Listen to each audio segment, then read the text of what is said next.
They thought they can do better, not because you weren't enough, because they convinced themselves they were always something better waiting on the other side.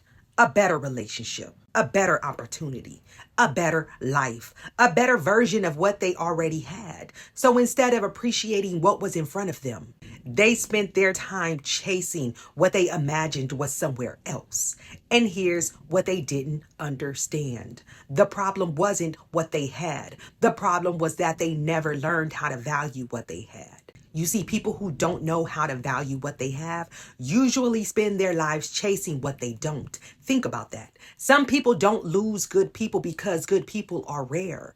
They lose good people because they're always looking over the fence, always comparing, always wondering if there's something newer, more exciting, more impressive. So gratitude never has the chance to grow because comparison keeps pulling up the roots. That's a dangerous way to live because comparison creates an appetite that can never be satisfied. You see, the moment you get one thing, you already are looking at the next. One relationship, the next relationship. One job, the next job. One opportunity, the next opportunity. Nothing is ever enough. And it's not because life isn't enough, but because contentment was never developed. You see, a person who is never satisfied doesn't change when they find someone new. They carry dissatisfaction with them. Maybe you've spent time wondering, what did they find that was better than me? I want to challenge that question because maybe it was never about finding someone better. Maybe it was about someone who confused novelty with value. And those are two very different things. You see, new doesn't automatically mean better. Different doesn't automatically mean healthier. And excitement doesn't automatically mean love. Sometimes people leave something valuable because they mistake familiarity for lack of worth. They become so accustomed to your loyalty, your patience, your consistency, that they stop seeing how rare those qualities really are. And this is actually a good place for me to say something about this shirt that I'm wearing today.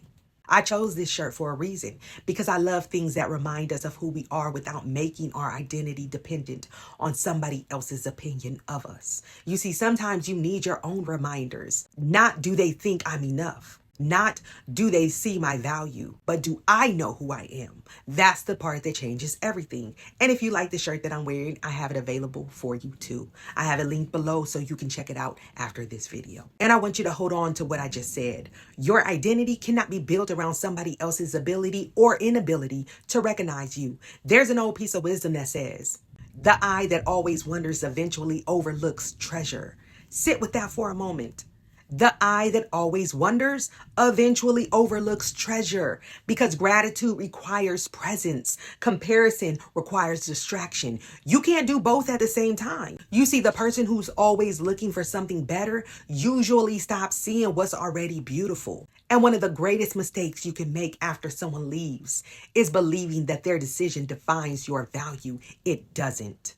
Someone walking away doesn't automatically mean you lacked something. Sometimes it simply reveals what they lacked: discernment, contentment, maturity, the ability to recognize character before convenience. So don't measure your worth by someone else's inability to appreciate it, because that's giving another person far too much authority over your identity. And that's exactly why I wrote Phoenix from Stability to Power.